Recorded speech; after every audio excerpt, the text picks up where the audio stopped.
this question comes from our friend Bevin Clare. She says, or she asks, you have tried on a lot of hats as an herbalist over the years in your various career roles. Can you share a little bit about what you've learned in the process? Or do you have any advice for aspiring herbalists as they navigate their options? Gosh, you can always rely on Bevin for a deep and searching question. Yeah. It's a very good question. And it's true that I've worn a lot of hats as a herbalist. I'm one of the, it used to be a more rare breed. I think there's a few more of us now, but I've made my entire life and living as a herbalist. I went to herb school. That was it. I went to college. I went to herb college. And I did my undergrad, well, it was 4 years. It wasn't a degree at the time. It is now in the UK. After 15 years of clinic, I went on and did my master's. But through all of that, yes, I've been a clinician. I've been a farmer. I've been a product developer. I've been a retailer and a wholesaler. I've been an educator. I ran the herbal department for 12 years at the naturopathic school. And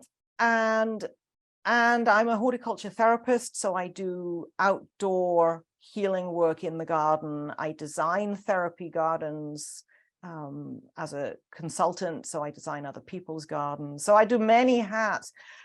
My advice, honestly, I mean, I'm a double Gemini, so I'm like lots of fingers in lots of pies. I don't know that it's always served me that well. I think that you can often go a lot further, at least in building some financial security, if you knuckle down and do one thing and do it really well. I tend to spread myself a bit thin. I have a lot of fun. I have a great quality of life, a great community, but I have not really found the one thing that is the only thing I want to do in herbal medicine. I kind of want to do a bit of all of it. So I'm not sure if that's a helpful answer to Bevin's students, because it is something, what I would say perhaps is that as a clinician, I have found a specialty, which for me is holistic cancer care, holistic oncology.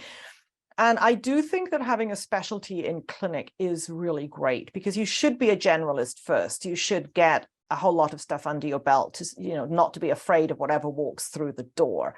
But when you found a particular niche of medicine that really gets your attention, whether it's dermatology or gynecology or cardiology or pediatrics or whatever, it's great to go really deep, because you can't be good at everything.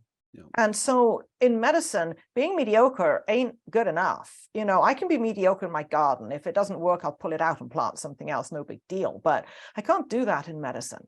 So when I'm practicing, I found being a specialist actually really helpful. It gave me a lot more confidence in what I'm doing and my belief in the medicine, to be able to go deeper with a condition or a set of conditions and the treatments thereof. You have more to offer. So I have a general practice. I see all sorts of things, but cancer care is 80+%.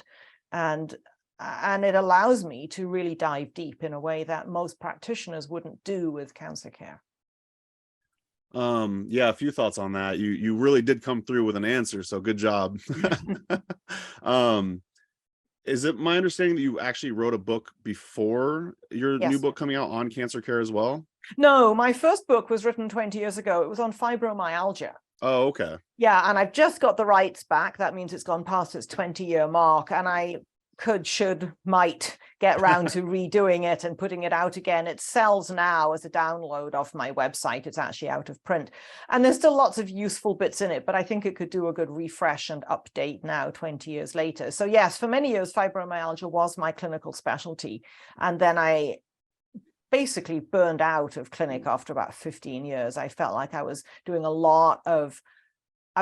a lot of people, but I wasn't learning a ton anymore. Clinic had become a bit of a grind after 15 years. And I knew I could help people, asthma, eczema, menopause. Yes, I've got herbs, but what was it doing for me? It wasn't really stretching me in the way that was engaging anymore. So that's when I went back to graduate school and landed in the holistic oncology arena after 15 years of general practice. Yeah, I think that's a great answer. Start broad and then try to find a niche. I'm sure a lot of the herbal anti-capitalist community don't really know this saying, but they say like the riches are in the niches. Have you ever heard that I before? didn't know that either, but But yeah, I think that's really smart, and why not pursue some sort of niche that you find really fascinating, and or Mhm. you have personal experience with, so you want to help the world in that way. So Right. I will let Bevin Clare know. So yeah, that was a good question.